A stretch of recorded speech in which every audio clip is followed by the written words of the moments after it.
Hi, and welcome to Piano Teaching Success Q&A. I'm Gillian Erskine, and together with my colleague Paul Myatt, we've created this program so you can get answers to your questions. We're so excited to be with you today, and if you're live with us, let us know where you are from in the chat, because we have piano teachers from all around the world, and it's just so exciting to see everybody coming in. Well, we have a great show lined up. As we dive deep for the second time into to exam or not to exam. And I'm so delighted to be joined by Paul Myatt today. Paul is my co-founder of Forte School of Music. He teaches 60 students a week and 3 afternoons a week at his own Forte School of Music in Sydney, Australia. Paul presents workshops for teachers around the world and currently has students in every grade from grade 1 to grade 8. So he's well versed with exams. Welcome, Paul. How are you, Gillian? It's great to be here. You know, exams can be such a positive thing, and yet sometimes they can also be a negative experience, but it doesn't really have to be like that, you know. It sure doesn't. They it certainly can be a positive experience for some and a bit of a negative experience for some, but it really doesn't have to be like that. So let's look at what we did last week. But before we do that, actually, I want to welcome some people. We've got Elaine Rusk from Ontario in Canada, which is so exciting, and Leanne from Utah, and Janet from Utah, and Josie Thomas from Sunshine in Victoria. We're going to hear from Josie later. We've got a little video to share with you of Josie, and Cynthia, who comes from us from up in North Queensland. So that's just so exciting. Thank you, everybody, for being with us and joining us today. Well, let's do a quick recap on last week's show. Last time on Q&A. First exam happened in the UK actually right the way back in 1859. You know, for some people it really helps them focus. Goal setting is the greatest motivation for achievement. The end result of being able to have all the technical stuff right, but also being able to perform for somebody else. I think those days past where we just assume that everybody's going to do an exam. The danger, of course, is you can get very stuck polishing things. They weren't meeting the needs of my students. You are able to match the pupils' needs to, and also what they're really good at, so they can shine. Kids are a lot more diverse these days. Choose your syllabus. Get creative in how you teach. Design your ideal piano studios. Developing an individualized learning program for each student. It was a fabulous show last week. We so enjoyed it.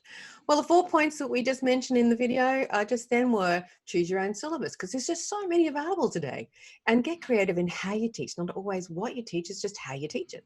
And of course, designing your ideal piano studio. Really think about who do you want to teach? Do you want to teach teens, little kids? Do you want to teach older kids? Do you want to teach adults? Do you want to teach only exam students? All kinds of questions to ask yourself there. And of course, developing or perhaps negotiating the individualized learning program for each student so that it satisfies all of the stakeholders in the learning triangle. So that's the teacher, you, the parent, and the student. So today we're going to dive a little bit deeper and looking into the pluses and minuses of exams. And also we'll have some tips on how to do well in exams. So let's kick off today's show with Rae de Lisle. Rae is an Associate Professor of Piano at the University of Auckland in New Zealand and author of best-selling book Fit for Piano, which we featured in episode 9. So if you missed it, it's a fabulous episode. You can catch up on that at pianoteachingsuccess.com. Well, let's have a listen from Rae. Do you think exams are important if students are going on to a tertiary institution? I think most students that go on to tertiary study will have done exams. And I think exams at every level are important because they're motivating and they give people a great sense of achievement. They give them a goal of something to work to. And I think that's all really important as we go on. It also gives them a chance to perform something. Now, most of the students that are going to go on to tertiary level, they will have lots of opportunities to perform. That they're sort of brought up with the idea that we play in student recitals, we play in competitions, and we do exams. And so exams are important, you know, as we go on. I think the danger of exams is that people get obsessed by them. And the danger of anything that you get obsessed with is that you only do 3 pieces in the year or 4 pieces in the year. Now, at an early level, that's just simply not enough. In fact, it's not enough at any level. And so the exam, I think, should be part of what we do. It should be an indication of the level that you're at. You know, I sometimes have people coming to me and they say, I need to do grade 8, and they're sort of 11 or something. And I say, well, okay, play to me. And I see that there's so many things in their playing that they need to develop. And so what's the point of doing grade 8 when you need to develop all these other skills, and then you do grade 8, so that grade 8 is an indication of where you're at, not the end in itself. And I think the other danger of them is that parents get obsessive and competitive about their child must do this exam by this age. And it's a nonsense, you know, because it's not totally reflective of where they're at. And we need a lot of pieces, a lot of material, not just to get stuck on the exam. That's so true. They can get obsessive about this piece of paper. And it isn't an indication, you know, if they're only doing 3 or 4 pieces a year, it's just not an indication of where they're at. They haven't got the necessary, if they're going on all the time, that don't necessarily have built up all of those skills that indicate that they're at that level. They can just play 4 pieces at that level, that's all. So, but they are an exam pleaser. And while children are so diverse these days, so I guess we need to focus on how to work with the parents so we can match our pupils' needs with what they're really good at. And so this child shines. So why do parents get so locked into exams, Paul? Well, you know, I think sometimes it's some of the schools are, I certainly know in Australia, some of the schools are the problem because if they're offering scholarships, they want the children to be about grade 5 or 6 standard. So the parents are, I want my child to have grade 6 by the time they're 11 years old. And, you know, these music exams are a very poor indicator of a child's musical ability. I think one of the most important things is parental communication. It's just so important. So what can we do about that? Well, the one thing I do is I spend a lot of time telling my parents and giving them articles, sending them email newsletters about how and why we do these music activities. And I think it makes a really big difference when they understand why we're doing them, and giving them the understanding of the benefits of music education. You know, ideally, I want my parents to become piano parents so that they're engaged in the learning at home and really helping their children. You know, back when 20 years ago, when I didn't communicate with parents as much, you know, parents used to think, you know, we just had to do exams because they didn't know anything else. And, you know, they're relying on the one thing that they knew about learning piano was that you did piano exams. So you're not saying don't do exams, right? Oh, far from it. Absolutely far from it. I mean, as I think you mentioned, I've got students in every grade from grade 1 to grade 8 at the moment. So I definitely like them to do exams. But you don't want them to separate things into compartments. You know, so you really want them to, you know, be doing all those activities like lead sheets and chord playing and all the other creative skills. And you can do that with the exams. I think it does help a lot that I teach in groups. In fact, I was talking to a mum yesterday, and you know, her daughter's doing grade 5. She's in year 6 at school, and she loves coming, and she's really surprised how much she loves it. Because no one in their family has done piano or piano exams before. But she said it really is the group that makes a difference. So I suppose I'm really lucky like that. Yeah, I guess you are. You spoke to Josie Thomas. I did. And she was talking specifically about why children are learning music. And I think it's, you know, what she's talking about is about working with parents and really distilling down for the parents what the children want out of music lessons. And of course, you know, as we all know, what is realistic in terms of the time that they have to practice. Yeah, exactly. Because if you don't if they only just blink it on, I want exam, and you're just about breaking them out of that thinking to thinking, well, you know, what do you really want? Do you want a child that plays for life, or do you want to, you know, just get through an exam thing and then turn them off so much sometimes that they don't want to ever play again? So there's a balance. Can be a balance to be had, isn't there? So let's hear from Josie. Do you think exams are good for children to do, and why?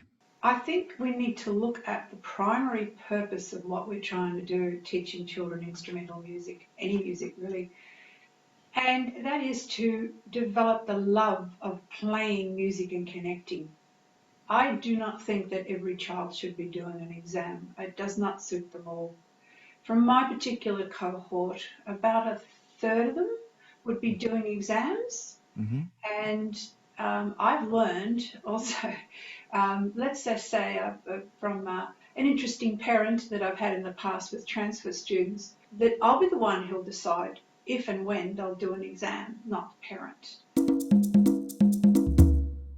What a fabulous studio Josie's got there. I want to go there. I want to play with those puppets. Aren't they lovely?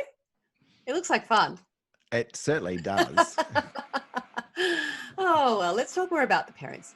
There's often this tussle between the parent and teacher about exams. Sometimes it's just not the time the child has to practice. It's also about how to put everything into a 30-minute lesson and do all the work. I know, right? You know, for some exams, there's a huge amount of work, especially with technical work, and which is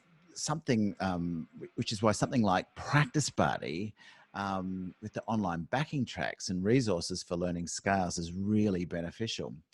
I know that over the last few years, because I've been developing this Practice Buddy over the last few years and using it with my students, that I have been able to outsource some of that work with my parents and getting the parents involved. I think Lynette Kirkham is doing that, trying that trick as well. Exactly. A few other teachers are trying that outsourcing with the parent and getting the parent involved in the learning process, and getting them on the parent participation bandwagon. Yes. Using the Practice Buddy. Yep. Well, that's so true. So let's check out Practice Buddy. Discover how much fun it is to play scales with great sounding, adjustable speed backing tracks. It's fun for you and it's fun for your students. Since we started Practice Buddy, teachers have told us they've been able to outsource scales by engaging parents in the learning triangle, making scale practice the parent's job at home. Lynette from Perth said, "With Practice Buddy, I can largely leave the scales to the mum while I focus on preparing pieces, teaching theory and general knowledge, all in a 30-minute lesson." Practice Buddy takes the pressure off and offers a whole new dimension to playing scales. Not only will your students be learning scales, they'll also be developing a whole range of other skills that you've never dreamt of, such as collaborative playing, oral development, and keyboard harmony skills. See your students focus as they combine the tasks of playing with correct fingers and finger shapes while playing with the backing track music. Watch your students take responsibility for their own learning as you hear them request a particular speed.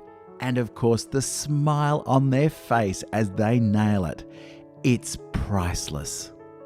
Your Practice Buddy Teacher Pack comes with adjustable speed backing tracks for all of the scales and technical work at the correct exam speed for 5 levels of your favourite syllabus. And our popular fast track scale kits with graphical scales are also included for every level. This month, when you purchase a Practice Buddy Teacher Pack, you'll get a pass for one of your students valued at $31 Australian or £19. And the special bonus gift for you is 12 months access to Discovering Piano for Beginners, an album of 24 studio licensed pieces with sheet music and backing tracks. Your beginners will love Discovering Piano. They're quick, progressive studies. They also make great sight reading exercises for older students. Have your student play along with the backing tracks to make them keep going.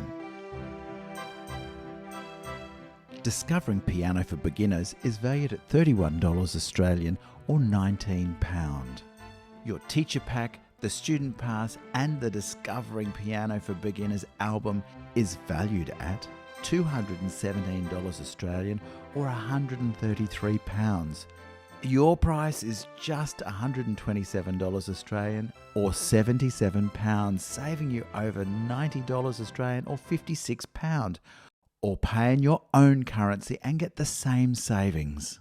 Practice Buddy is the best way to learn scales, but if you've used it with your students and you don't like it, let us know in 7 days and we'll give you a full refund. So if you'd like Practice Buddy for you and your students, check it out at pianoteachingsuccess.com and click on the Practice Buddy link. That's great. Well, before we move on and we start looking at our pros and cons for exams, we'd love to know in the chat, for those that are with us, what your greatest challenge is with regarding exams. So just click on the chat. The chat button is down the bottom of your screen. Just click that and let us know what your greatest challenge is regarding exams.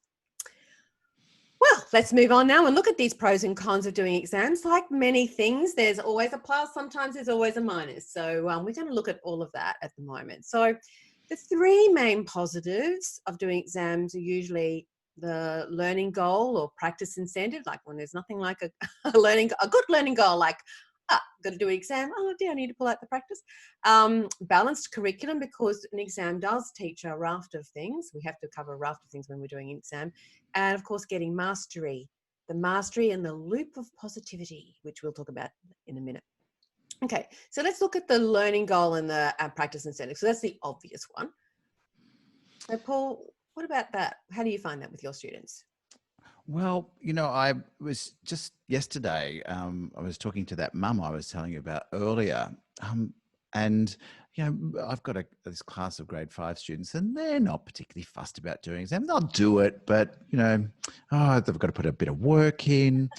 But I gave them the date, the 30th of October, and they went, got to put some practice in. So we've actually got an incentive now, and they're really, they've had the wind put up them, and they're going to really start working hard at getting ready for that exam.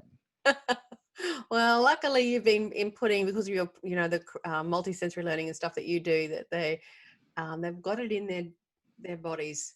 So it's not going to be so hard. All I have to do is just put a little bit of practice in. Sometimes that's exactly.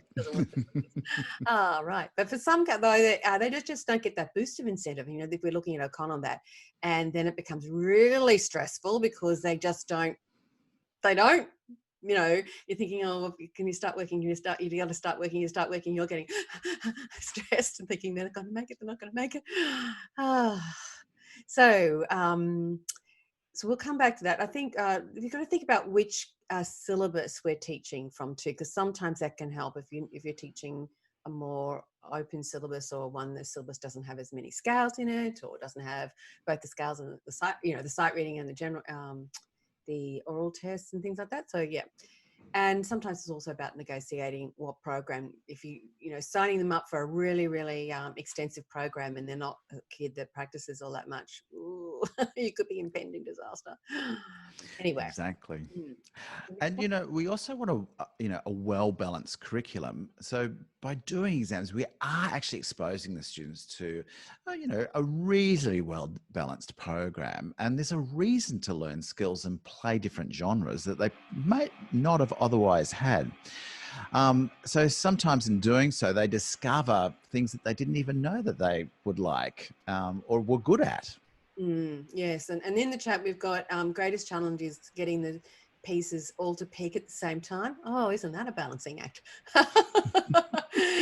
You sort of don't want to, if you start early, you want to start early because you want to get them there, but then you've got to kind of maintain them there, or you've got to need enough time that if there's a few bumps in the road, you've still got time. But by the same token, if they do super duper well and you got them there, then it's like, oh, how do we stop this from getting stale? And also, which is that when it's also what Catherine said, that when she gets them there, she wants to keep on moving on with them learning, but still maintain that there so that they're ready to play for the exam date. So yeah, they are definitely challenges. And yeah, we do have some extra things that we do with exams. So Diane Ellerton has asked about that, and we've got a question of yours, Diane, that we're going to answer later in the show. By doing exams, yeah, we do have a well-balanced curriculum. And Heather Smith from Utah in the US where they're not really as exam crazy as we are. Anyway, she found this. Heather Smith, you're an American, and I know that America doesn't use a lot of piano exams like the other British colonies do. So what made you turn to the Royal Conservatory for exams for your students? About 10 years ago, I had a student whose mother wanted me to have her daughter do the Royal Conservatory, which was a fairly new program in Utah. So after taking a look at it and seeing what was in the syllabus, I realized that this was a really well-written, cumulative program that I could use with her and with all of my other students. Brilliant. And what specifically do you like about it? I love the fact that students are getting a well-balanced education from their theory, their technique, their ear training and sight reading, in addition to having the opportunity to play music from all the different genres, all the way from the Baroque period up to modern and jazz music as well. Thank you.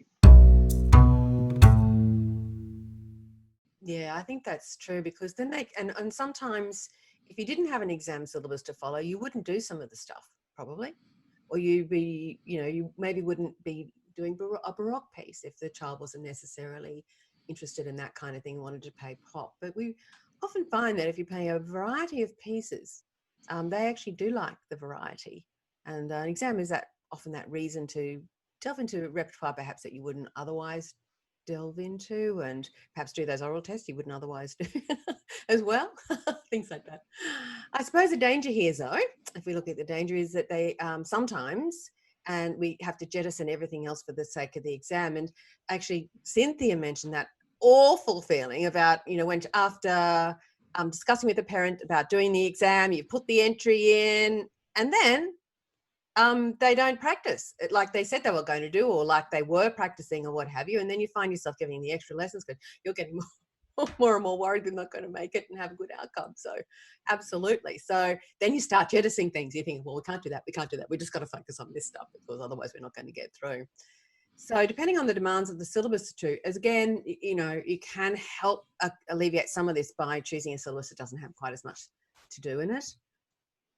That's right. And also the student's ability for the level of the exam that they're actually studying for. So it's really important, I think, as Rae said, to make sure that they are actually at that level. Yeah, exactly. And we also have to be realistic about practice times. It's all very well say, yeah, I'm going to do all this practice. Okay, yeah, but wait a minute, you're at daycare in the afternoons, 4 afternoons a week. How's that going to happen? That's right. And also how fast they learn things. You don't want to get stuck on 3 or 4 pieces for the whole year, which is really boring. Yeah, danger, they could give up. Well, on a positive note, an exam syllabus means that they are preparing a raft of things which are providing a reason to do more than just pieces. Yeah, exactly. That's so true. And to take that point in further, lots of teachers are now wanting to explore a wider development of these musical skills even further. So let's hear from Samantha Coates about this. What's your take on exams? Well, my take on exams is that they're fine if the student wants to do them, not the parent, the student. So if the student is keen, I'm fine with that. But what I always tell my students is that it's got to be a maximum 1 term or maybe 2 term activity. We're not going to spend the whole year working towards an exam, because that doesn't leave room for any of the other really important stuff that we have to do as a musician. Exactly. And you're about to write a blog, I hear.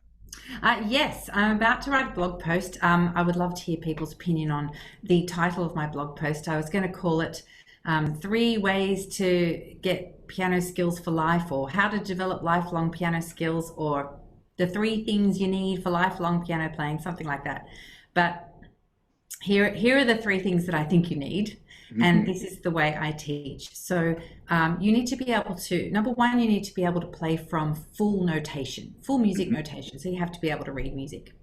Number 2 is you have to be able to play from partial notation, which is a chord chart or a melody with chord symbols above it. You have to be able to fashion some sort of accompaniment. And number 3 is you have to be able to play from no notation. So, and there are 3 ways that you would play from no notation. Number 1 is that you play from memory. So that would be something you've learned from full notation. Number 2 is that you play by ear, which I think is very important. And number 3 is that you just completely make something up. You compose, you improvise. Perfect. And they're all so important. And the problem that I see with exams is that it only tests you on number 1, playing from notation, and occasionally from memory. But and so we don't want to be too limited in what we study as a musician. We want to have a really holistic education.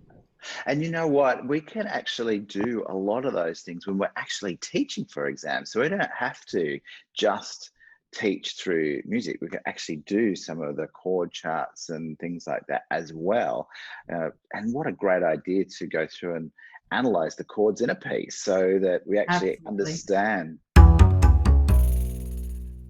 Yeah, that's so right. I love what Samantha said about playing from full notation, playing from partial notation with lead sheets and that kind of thing, and then also to play from no notation, so to be playing by ear. It's just such great learning values, isn't it, that we want all of our musicians to have.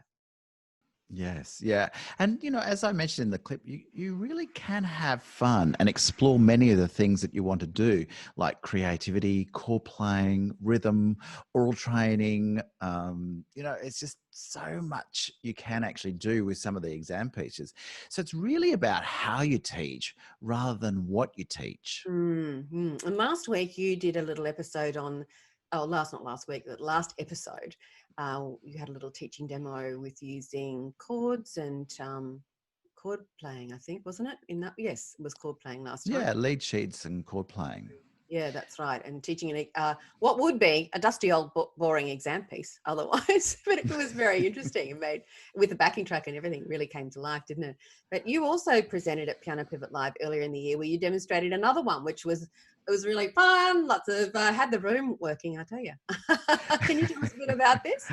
Sure. Well, this is a piece, a grade 4 piece by Kevin Olsen, who's an American composer, who we hope to have on the show later in the year. He has a lot of great pieces of music. We're also going to have some of his music in our shop. Yes. And so this one is called Machines on the Loose. And this is a little snippet from the Piano Pivot Live videos, which is still actually available from Top Music Co. So we'll have a link to that in the show notes. So I hope you enjoy it. Android. Digital. Digital Android. Artificial. Digital artificial. Digital artificial Android. Digital artificial Android.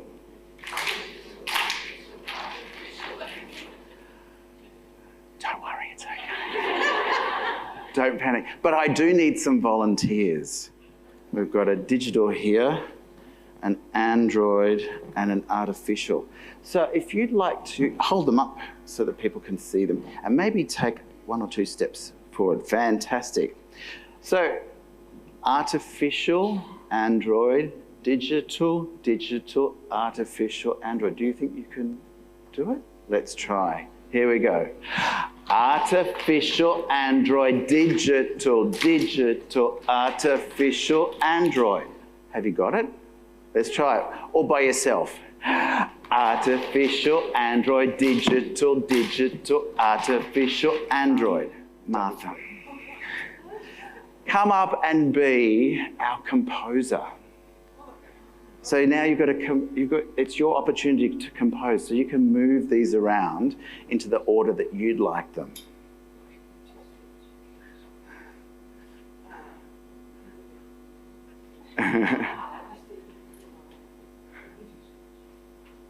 All right. Perfect.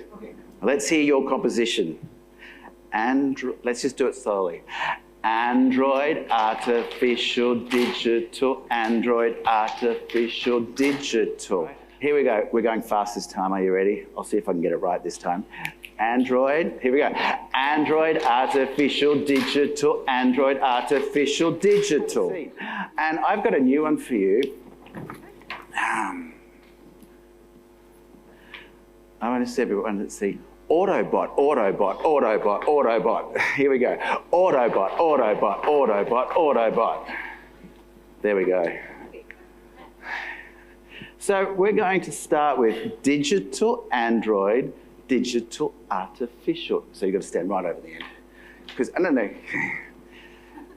Let's see. Are you ready? Let's see if you're listening. Here we go. So digital, Android, digital, artificial, digital, Android, digital, artificial, digital, Android, digital, artificial, Autobot, Autobot, Autobot, Autobot. Have you got it? Does anyone know what the song is? No, maybe. All right, we're going faster because the music is really fast. Are you ready? Digital. Digital, Android, digital, artificial, digital, Android, digital, artificial, digital, Android, digital, artificial, Autobot, Autobot, Autobot, digital, Android, digital, artificial, digital, Android, digital, digital, Android, digital, artificial, Autobot, Autobot, Autobot, Autobot, digital, Android, digital, artificial, digital, Android, digital, Android, digital, artificial, Autobot, Autobot, Autobot, Autobot. It is Machines on the Loose. Do you know where it is? Grade 4, piano. So what do you think I would ask my student about first? Can they identify all the digitals? What's the most common thing? It's the digitals. Then we've got the Androids. So where are the Androids? I love multimeter. And at every opportunity, I get my students to play multimeter because learning multimeter makes children be able to play in 4/4 and 3/4 so much better. And yes, that was Martha Hilly for our American guests and Canadian North American guests. You might have seen Martha. Martha's president of the MTNA. She was visiting Australia for Piano Pivot Live. And she's just delightful. And the backing track is an awesome backing track, and Stuart Storer did those backing tracks. And we talked about Stuart has done the Piano for Leisure backing tracks as well. So yeah, anyway, Paul and I want to share this style of teaching with you. We've created a place to help piano teachers like you who are interested in transforming the way they teach to teach anything in a creative way, an engaging way, and to make it fun for you and fun for your students. And as co-founders of the 26-year-old success story 4-day school of music, we know it takes time, it takes some coaching, and it takes a little bit of community and a little bit of support to take on board these skills. So if you'd like to know how to teach like this, why not join our wait list for the Piano Studio, and you can find out more about what we have in store. And it's over on pianoteachingsuccess.com. You can do that. Felicitty Moran talks about a repertoire-rich approach and adjusting how she teaches for the age group, mostly teens from Felicitty, and how she's approached this with her parents. So let's look at Felicitty. What are your thoughts on exams, and what are the good things, what are the bad things, and who are they best for? Well, very loaded question there. When I first started teaching, I was all for exams. I think, in our generation, we were raised with them, yearly exam, if not a couple of year, to push us through. So when I started teaching, which wasn't that long ago, I started with that route of really pushing my students into doing regular exams each year. Mm-hmm. But then the more I sort of talked to other teachers and researched, I started thinking, well, I was more interested in a repertoire-rich approach. I realised that students were stagnating waiting for that date and having to practice those same pieces over and over again. I mean, it was always a balancing act. You didn't want to teach them too early, you know, you didn't want them, all that sort of stuff. But it still just led to a bit of a waiting game. Now, I teach a lot of older kids, particularly teenage beginners, because I work in 2 high schools. And it started when I had a couple of students that were really stressing out about the exam process. And I'm talking tears, phone calls the morning of, even though I'm prepared, I can't do it, you know, and it was just nerves. But I thought, well, for these particular students, I'm going to stop doing this because it's stressing them out. It's not healthy. They're, you know, they're not happy doing the process. And then the following year, surprise, surprise, I found they were actually progressing at a much faster rate because they weren't, I mean, if students had their pieces ready, it's not like I was stopping and just having them play those pieces. We were continuing with pieces in the next grade and things, obviously. The whole repertoire-rich approach of getting them to learn maybe 8 to 10 pieces at that level and not limiting it to syllabus, you know, including popular pieces they wanted to learn, ensemble work, even their own compositions, but they were progressing at a much faster rate. And particularly when you get a 13 or 14-year-old beginner, and let's face it, kids that start at that age want to do it. You get a lot of younger kids that, you know, parents are ticking off piano lessons as part of the required extracurricular activities. But when a teenager comes to you going, I want to learn piano, I've never done it before, it's because they want to. And so their practice was never an issue. I sort of went, well, I'm going to ditch exams for a while. I'm going to offer them, particularly if students were looking at going to university for music. But I thought there's no point in just enrolling them in a preliminary, grade 1, grade 2, grade 3, you know. And I even said to those parents, look, if exams are something you want to do, that's fine, but let's just progress. And then maybe if they're still interested in music at uni, say by year 10, let's then enrol them in an exam at their level then and theory exam. Now, since then, having said that, none of them have done it. And I've had several students now get into uni for music performance who've never done a piano exam in their life. Yeah, I think Felicity makes a really good point about a lot of the times parents don't realise that they think you have to do grade 1, grade 2, grade 3, grade 4, grade 5. They think you have to do every single exam. And because often I would do grade 1, ditch grade 2, grade 3, grade 5, that kind of thing. And so we could extend that way. And yeah, and also I think they don't necessarily know that you don't have to do these exams to have exam entry. You just need to be at a level. That's the focus, the correct level. So that's it. They're interesting points, aren't they? They certainly are. Well, let's recap. So we've got the positives of doing exams are, of course, fantastic practice golden and practice incentive, which can go a little bit off the charts. And our chat's saying, you know, like, oh, they say they're going to do the practice and they don't do it, and then we end up with a stress mess. 2, our balanced curriculum of teaching a wide variety of things that we maybe otherwise wouldn't. We just can get sometimes locked into just doing pieces only rather than getting in expanding or don't even know how to expand and do the creativity and that kind of thing.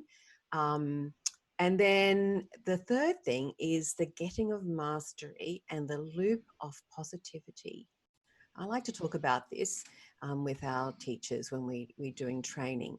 So let's talk about that. So it is a loop, because when we practice, we look at the top right-hand corner or right-hand part of it, maybe 1 o'clock. If we practice, then we improve.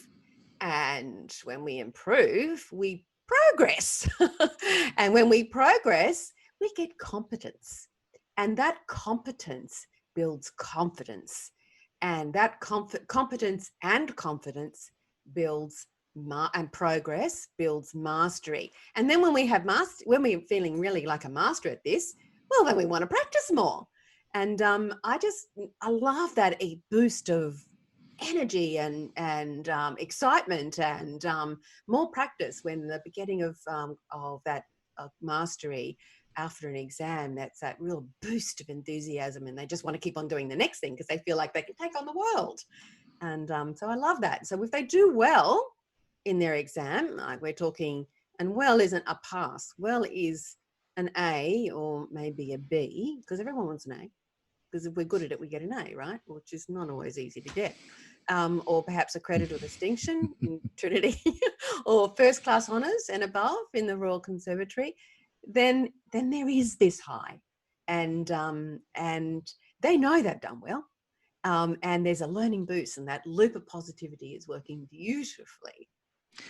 It certainly is, but you know, unfortunately, most people don't see a C as a pass, unfortunately. And then, of course, if they were to fail, it has such a negative impact. I remember one of my students who got A's for grade 1, grade 2, grade 3. She got a B for her grade 4.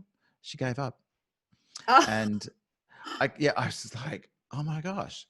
And, you know, even when you've been warning them to practice more, and they've been trying to lay that groundwork, and if they have a bad result on the day, the students really often do lose confidence, and you're in danger of losing a student, and they start thinking, you know, am I really good at this? I'm not very musical. And parents are often think, are we wasting our time?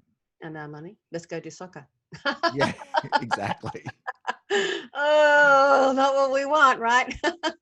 Well, That's busy right. kids, and the busy kids of today just often don't have time in the week to do the amount of practice required for an exam, or to do well in an exam.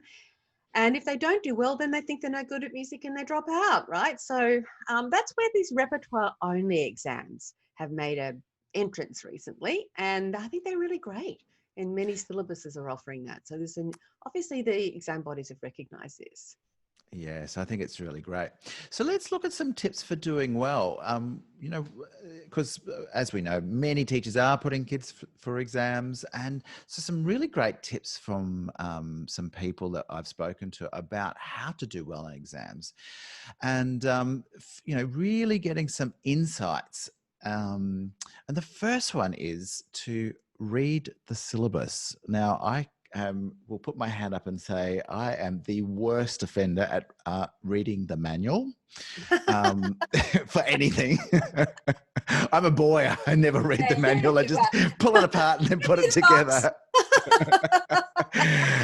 I could tell you a horror story of back in the 25 years ago of students, and I hadn't taught them something for their exam, and I was absolutely horrified because I hadn't read the manual. So it's really important to do that. Well, Diane Ellerton had quite a specific question about an online exam, and we asked AUB examiner Stuart Storer. The other thing I'd like to ask you, and we had you on last episode, is sight reading, and you gave a really great analogy about kids learning to drive. It all stemmed from a conversation I had with a Suzuki teacher, and I was actually examining her candidates, and of course the younger, lower grade ones, when we came to the sight reading test, very, very average sight reading. But miraculously, from about grade 6 upwards, suddenly the sight reading was amazing. And I asked her what the secret was, and she said, well, there's really no secret. Let me ask you a question. Why don't we allow children of 12 years old to drive a car? And I said, well, probably because they can't reach the pedals. And she said, no, it's not. It's because the brain hasn't developed the ability to scan until late teens, and particularly in boys, much later. And the ability to scan is exactly the skills that we need for sight reading. We are scanning and we're making quick evaluations. We're not really taking things in any great detail, but it's an overall survey, if you like, of the music that we're presented with. And what I do try to encourage in all of my students for sight reading is, look, the notes are really secondary. It's the rhythm and the pulse that you really need to maintain. And I think a really good clue when we're practicing sight reading with our students, get them to play it with a metronome and do not stop. Or they could play it with a backing track, which of course you have lots of backing tracks. You created backing tracks for all of the Piano for Leisure series 1, 3 and 4, I believe. I have. So series 1, series 3, series 4. preliminary to grade 4, and I'm presently working on series 2.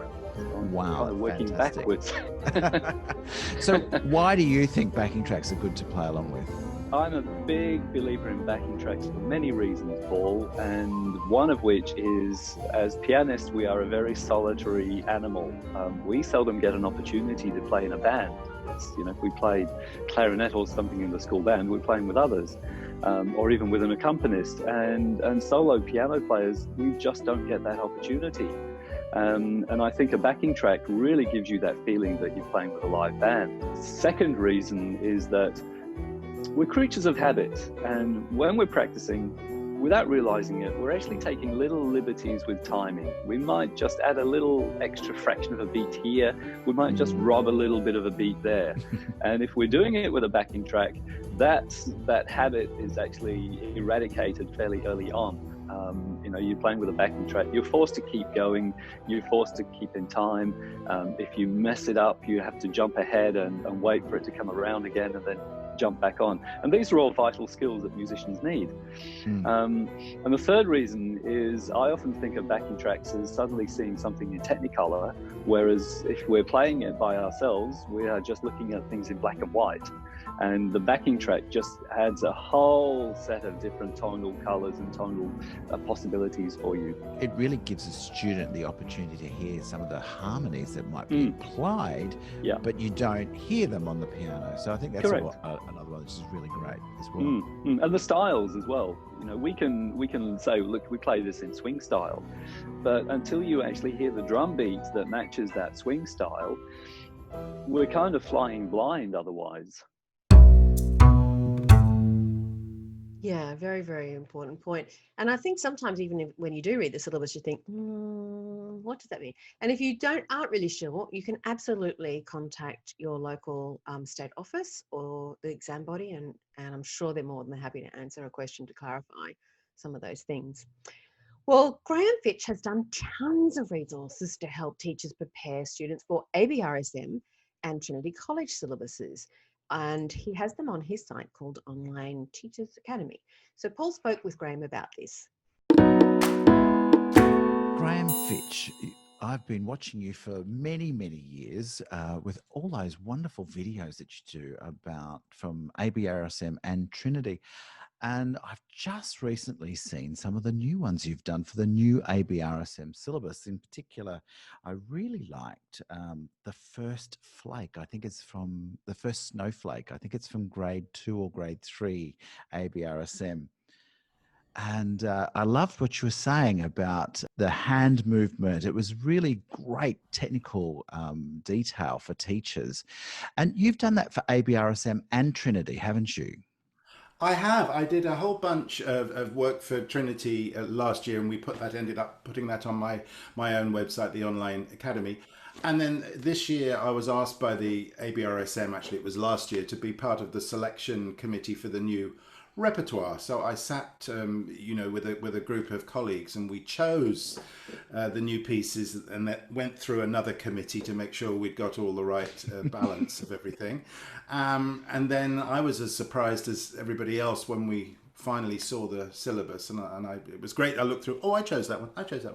But yes, the videos I'm doing are, yes, at the moment for the new ABRSM, and then I will move to the Trinity and then cover the others, the LCM, and we're also looking at doing the RCM. So wow, yes, busy. Yeah.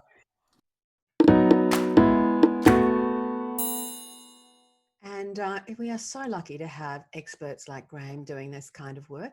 So we'll put a link in our show notes and Facebook group so you can get to Graham's Online Academy. Well, AMEB examiner Margaret Greig had these tips for building confidence in performance. What would you recommend for building confidence? Well, if you don't know the work, then that's not going to help with confidence. So you do need to know what you're doing. This being able to play in front of other people, we just did competitions on past weekend, and one of the things that came up was, how do you not lose your way when you're playing in a concert or playing for other people? How do you get over the nerves? If I was to say that just don't get nervous, I would be being totally unrealistic, because everybody does. And you need those nerves as well, because they actually, having a little bit of, adrenaline running actually makes you work a little bit harder. Well, it does. I saw an interview with Meryl Streep, and as it happened, Hugh Grant asked her whether she got nervous when she was playing scenes, and she said, "Oh, all the time." The one where she was playing in Carnegie Hall in that movie with Hugh Grant, and she said, "I was just, I was sweating with nerves." So even the people who actually perform a lot in front of other people will get nervous. So it's how you deal with it. And once again, I think that comes down to actually performing. Practicing on your own is not going to help you deal with what happens when other people hear what you're playing. But I also think that recording yourself, you actually get to listen to what other people are hearing. And it's amazing how you have a different perspective of yourself when you hear yourself playing back and you go, oh no, all the recordings, and I think that has to be video as well as audio. Do yourself in video and watch your reactions and your responses. That's so easy these days as well too. Oh, it is, yeah. And if you're doing video exams, my goodness, perfect opportunity to actually practice that.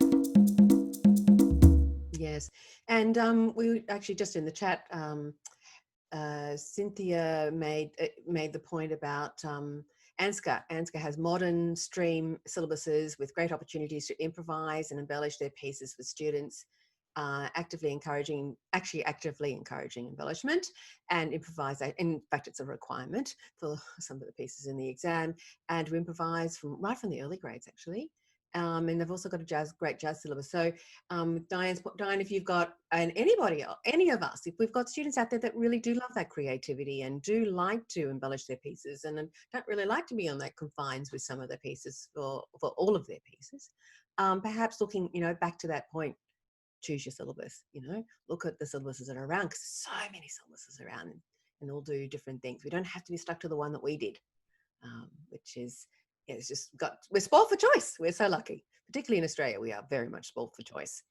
But even in UK, and where you've got ABRSM and Trinity College, they've all got some jazz syllabuses and other more open syllabuses to look at as well. So yeah, lots of things to do. Sight reading, Paul. Lots of people. This is the big point, isn't it? Reading. Well, when I was a kid, that was the bit I absolutely was terrified about, the sight reading. And I think there's a lot of kids around who are terrified of sight reading. And I think there's a lot of teachers around who are terrified for the kids teaching the sight reading. And so I really like what Stuart was saying about sight reading. And I think it's something to really think about and put in perspective for all of us. Yeah. Well, Stuart has some amazing backing tracks, and also he talks about sight reading. So let's hear from Stuart. The other thing I'd like to ask you, and we had you on last episode, is sight reading. And you gave a really great analogy about kids learning to drive. It all stemmed from a conversation I had with a Suzuki teacher, and I was actually examining her candidates, and of course the younger, lower grade ones, when we came to the sight reading test, very, very average sight reading. But miraculously, from about grade 6 upwards, suddenly the sight reading was amazing. And I asked her what the secret was, and she said, well, there's really no secret. Let me ask you a question. Why don't we allow children of 12 years old to drive a car? And I said, well, probably because they can't reach the pedals. And she said, no, it's not. It's because the brain hasn't developed the ability to scan until late teens, and particularly in boys, much later. And the ability to scan is exactly the skills that we need for sight reading. We are scanning and we're making quick evaluations. We're not really taking things in any great detail, but it's an overall survey, if you like, of the music that we're presented with. And what I do try to encourage in all of my students for sight reading is, look, the notes are really secondary. It's the rhythm and the pulse that you really need to maintain. And I think a really good clue when we're practicing sight reading with our students, get them to play it with a metronome and do not stop. Or they could play it play it with a backing track, which of course you have lots of backing tracks. You created backing tracks for all of the Piano for Leisure series 1, 3 and 4, I believe. I have. So series 1, series 3, series 4, preliminary to grade 4. And I'm presently working on series 2. I'm kind of working backwards. So why do you think backing tracks are good to play along with? I'm a big believer in backing tracks for many reasons, Paul, and one of which is, as pianists, we are a very solitary animal. We seldom get an opportunity to play in a band. If we played clarinet or something in the school band, we're playing with others, or even with an accompanist. And solo piano players, we just don't get that opportunity. And I think a backing track really gives you that feeling that you're playing with a live band. Second reason is that we're creatures of habit, and when we're practicing, without realizing it, we're actually taking little liberties with timing. We might just add a little extra fraction of a beat here. We might just rob a little bit of a beat there. And if we're doing it with a backing track, that habit is actually eradicated fairly early on. You're playing with a backing track, you're forced to keep going, you're forced to keep in time. If you mess it up, you have to jump ahead and wait for it to come around again and then jump back on. And these are all vital skills that musicians need. And the third reason is I often think of backing tracks as suddenly seeing something in Technicolor, whereas if we're playing it by ourselves, we are just looking at things in black and white. And the backing track just adds a whole set of different tonal colors and tonal possibilities for you. It really gives a student the opportunity to hear some of the harmonies that might be implied, but you don't hear them on the piano. So I think that's another one which is really great as well. And the styles as well. We can say, look, we play this in swing style, but until you actually hear the drum beat that matches that swing style, we're kind of flying blind otherwise. Aren't they great? I love these tracks. I thought that'd be so much fun to play with a track, because it does, like you said, it goes to Technicolor rather than black and white. And it's really good. Well, we're going to cycle around because Liana has asked us whether we could do the loop of positivity again. So we will. And let's look at that loop of positivity. This is something we talk about in our Forte schools and with our teachers, and also we actually even have it in our little practice journal, which so the parents can read about this. So yeah, if they practice, they improve, right? So when we get better at something, this is like anything really. We get better at something, we like it because we're good at it. So we progress, and when we progress, that feels good. We feel like we're getting somewhere, and then when we progress, there's a feeling of competency. Oh, I can do this. I actually can do this. And that makes us feel more confident. Oh, I can do this. Yes, I am actually quite good at this, actually, after all. And then when we go with our confidence, we go on to a feeling of mastery, and that things get easier because we can do them. And then we start doing something a little bit harder, and that we have to practice, and then we improve that, and it's just like almost an upward spiral, if you like, rather than one of those downward spirals. We hate those. And so that's the loop of positivity, I like to call it. So yes, and as Paul's just put in the chat, yes, the Stuart's backing tracks are available from Piano Teaching Success. We've got a shop now, as of last week, in Piano Teaching Success, and they're also available from Blackrock Music. Later today, we're putting them up. They're hot off the press, actually. So yeah, that's Stuart's been using them, of course, with his students, because Stuart teaches classes, and when you teach classes and more than one student at a time, backing tracks are fantastic to have. And if you also, Stuart teaches in the creative style like Paul, like you've seen Paul do. Stuart also teaches in that way, so you need backing tracks to teach that way. And so he's been using them for years with his students, but we asked him, could you make these available for everybody else too, so we can all share in that, in doing this with our students. Well, that's all we have time for today.